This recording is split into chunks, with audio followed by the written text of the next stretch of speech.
Kansas Helen here, and tonight I have Meagan Rico, who is running in the Democrat primary in August for Kansas House District 69, which is located in. It's located in Saline County. It's got part of Salina, the southern portion of Salina. And then if you go west to east, it's Brookville to Gypsum. I spent some time in Salina in the early 2000s, like 2004, I believe. Almost a year. I worked third shift at IHOP in Salina and went to Brown Mackey, I which went to is Brown Mackey. in 2004, and then I waited tables third shift at IHOP in Salina. So I met some interesting people, let me tell you, As you do. as you do. And then I went back to Wichita, but I moved there for a boy for a second. Sure. I mostly just drive through it a lot.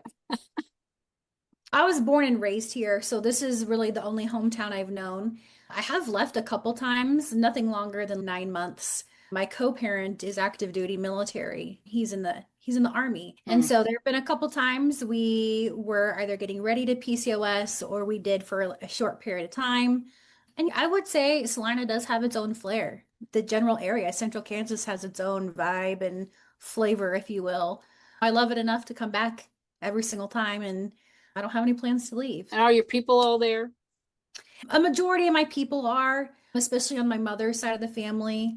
I am Mexican American and also indigenous. And so my father's side of the family comes from New Mexico. We are enrolled members of the Navajo tribe. We prefer to use the name to refer to ourselves in our own language, but so we have family in New Mexico, we have family in Kansas, and those are probably the two major areas, I would say. I've left Kansas a few times, a couple different times for years, for periods.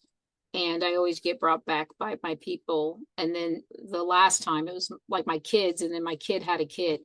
And so the grandbaby, I went and met the grandbaby. And then I was like, I guess I'm moving back, be around Mhm. that thing. And so, Absolutely. and my mom's getting older, and I've just accepted this is kind of what I'm doing with Kansas Helen, is because Mhm. I've accepted that this is where I'm going to be, Sure. because I'm not leaving my people and my children and now my grandchildren and the more that come along and everything. And this is just where this is it. This is the lot. This is the Yeah. cards.